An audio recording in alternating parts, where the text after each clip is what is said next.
All right, out in front of the shop and where the house will be. So these couple stakes here are just rough layout for the corners of the house and garage, and then house again. So garage goes off to the left from that second stake back. The farthest stake is the corner of the house as it goes to that corner, around to this corner, and then back to that corner. It's not straight lines, but just for laying out to do the rough grading. I just wanted to have the box, and then there's a stake right there for the corner of the garage on the other side, and then right there for the other corner. A little hard to see. So original grade was down here. You can see there's about 4 feet of fill there.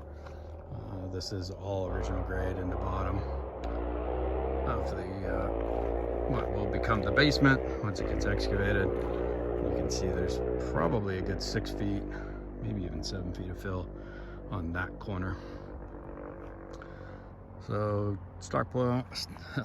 topsoil stockpile over here. Once you'll leave this surface the way it is until house construction is done. This is once it rains on this, all the fines end up going down into the rock below it because it's so porous, and you end up with this here.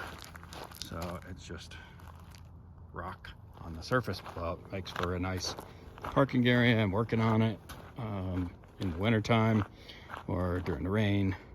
So it's a good surface to work on, whereas the topsoil is very slick and muddy and messy. So this is all topsoil that originally had pushed off of this entire area over to this side in preparation to pull that back on top of this fill once it's complete. So I've got a little bit of work to do along this edge once we get a little bit further along. You hear the train horn there in the background coming across the road that's about a mile to the west of me, or south really. So again, this is all topsoil through here. Those are trees that I took down 2 years ago now. Will eventually get burned up, hopefully this winter. So this was the borrow pit where all the fill material came from to fill around where the house is to essentially create the hole that's the basement right now.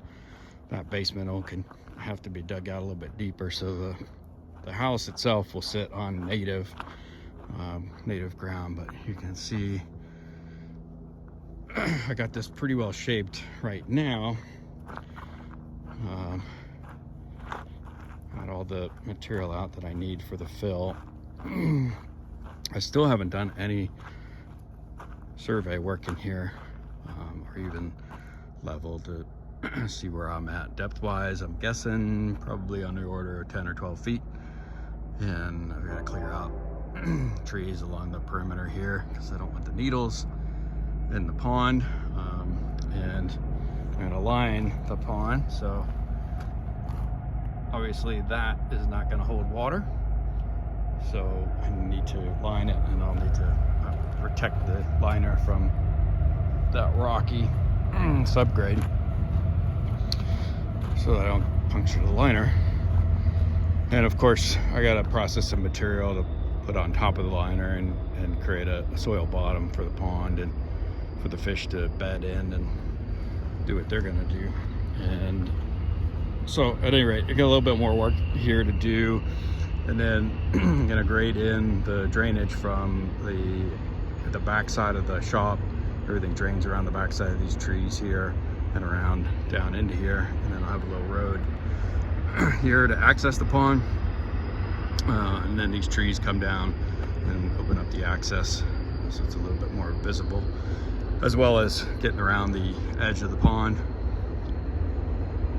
get it all cleaned up. I'm gonna try and leave these plants. I forget what they're called.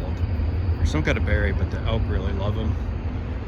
And so I'd like to keep them if I can. They grow, I've got them all over the property, but it's a pretty good stand right here. And I'll show you elk prints. I haven't seen any elk this trip, but they're definitely been out here. You see the turkeys, turkey here, and got a small, maybe a coyote coming through here in the dust. There's some more turkey prints right through here, but there's some elk droppings and some elk prints over here in the soil stockpile. So they've been out here. You know, now it's getting on winter. They're coming down out of the mountains, higher elevations, looking for places to be a little lower elevation for the winter time. So I'm sure they'll be around in the winter time. And kind of get a sense of just, you know, that's obviously not an easy print to. You can't see the hoof print in there necessarily, but you get this idea of the size. There are deer here too, white-tailed deer. I haven't seen them this trip either.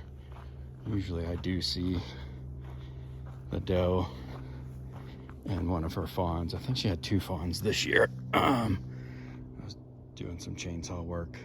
This is the tree that Ryan took down when he was here a couple months ago.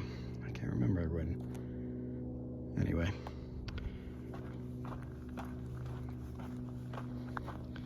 These are all old tracks through here.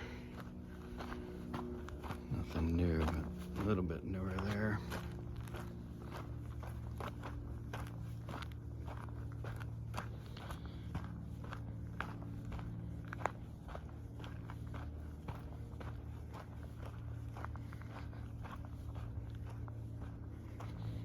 And gosh, I think that's about the extent of it, at least for this trip. So again, trees that have to come down. We got this one right there. It's in the center of the driveway for the house. This one that's right at, it won't be in the house footprint, but it's close enough that I don't want it falling on the house. And then same with that one, and that the far one there is actually in the footprint, so it'll need to come down. Something to try and do this winter, or fall I should say, not in the snow. Get everything ready to go for the snow. So there you can kind of see the side of the garage right here. Kind of lines up with this tree. But this driveway will go up to the garage right there. So it'll be a big turnaround area here, which will be needed to put an RV in there and access the different places to get in and out of the shop, as well as in and out of the house. The septic tank over here has been backfilled. All the piping is in. Everything's connected and fully operational. This tank here is ready to go, but it is for the house once the house gets put in. So I'm gonna leave that exposed until we're ready to get connected to that. That way we can find it. Because as you can see, as soon as you grade things out, nature takes back over, and then hard to find. So I do have a stake here for the opening for the septic tank. Is about 16 inches lower than that elevation there. So I'm going to put something there to kind of memorialize that location, and I'll do the same for that one so that I can find those when the time comes.